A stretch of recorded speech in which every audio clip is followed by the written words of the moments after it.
শিলচরের হিন্দু অধ্যুষিত প্রত্যেকটি রাস্তাকে জমাজল মুক্ত করার লক্ষ্যে কাজ করছে সরকার।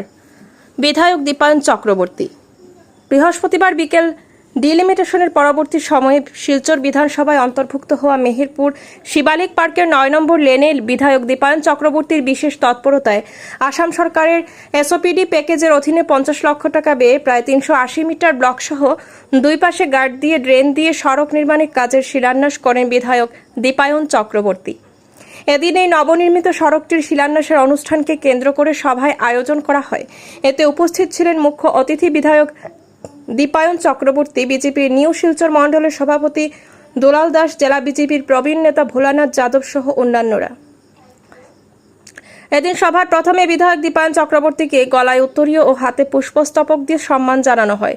বিধায়ক দীপায়ন চক্রবর্তী বলেন, যোগাযোগ ব্যবস্থাকে উন্নত করার লক্ষ্যে দেশের প্রধানমন্ত্রী নরেন্দ্র মোদী ও আসামের মুখ্যমন্ত্রী ডক্টর হিমন্ত বিশ্ব শর্মা সরকারের প্রথম কাজ আজকের দিনে শিলচর শহরের প্রত্যেকটি রাস্তায় কাজ হচ্ছে, কিন্তু কংগ্রেস সরকারের আমলে কাজের ফলক উন্মোচন হয়েছে কিন্তু কাজ হয়নি।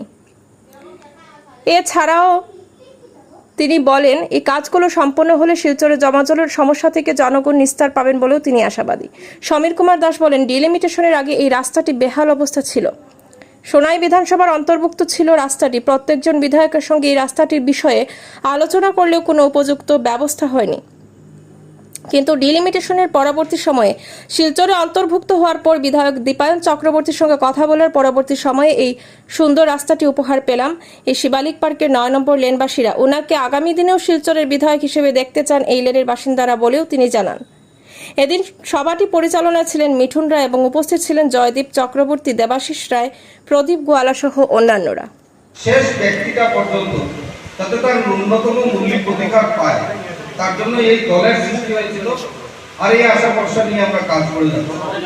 তাই ভারতীয় জনতা পার্টি সবকা সাথ সবকা বিকাশের মন্ত্রে আজকে কাজ করছে, অর্থাৎ সমাজের প্রত্যেক শ্রেণীর মানুষ, সে হিন্দু হোক সে মুসলমান হোক, সকলের কাজ আমরা করে যাচ্ছি। এখানে কাউকে বঞ্চিত করা হচ্ছে না। সেই জায়গায় দাঁড়িয়ে যদি আজকে সোনাই অঞ্চলে আমরা এই অঞ্চলকে যদি আমরা শহরের অতি সংলগ্ন অঞ্চল, সেটা গ্রামাঞ্চল ছিল আগে, এখন কর্পোরেশনে গেছে। আমি আশা রাখছি আগামী দিনে মাননীয় মুখ্যমন্ত্রীর নেতৃত্বে আমাদের শিলচর যে নির্বাচন হবে কিছুদিন পর, পৌরসভা কর্পোরেশন নির্বাচন হবে, এই নির্বাচনে ভারতীয় জনতা পার্টির ভোট হবে সেটা নিশ্চিত রয়েছে।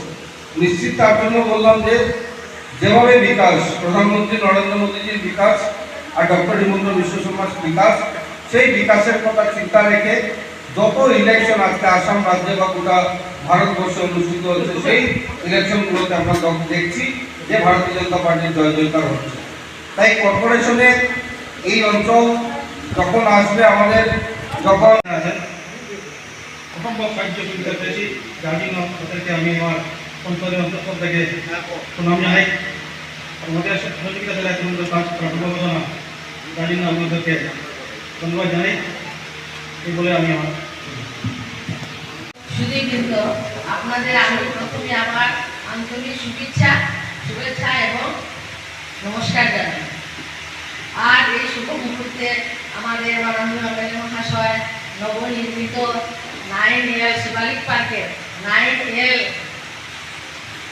গলিকে উদ্বোধন করায় আমরা খুব আনন্দিত এবং সেই সঙ্গে গর্ব অনুভব করছি। আমরা তো পরে এসেছি, আমি এসেছি এই পাড়াতে 2000 কিন্তু তার আগেও 2000 অথবা তার আগে অনেক বাসিন্দা এই শিবালিক পার্কের বাসিন্দা, তাদের অনেক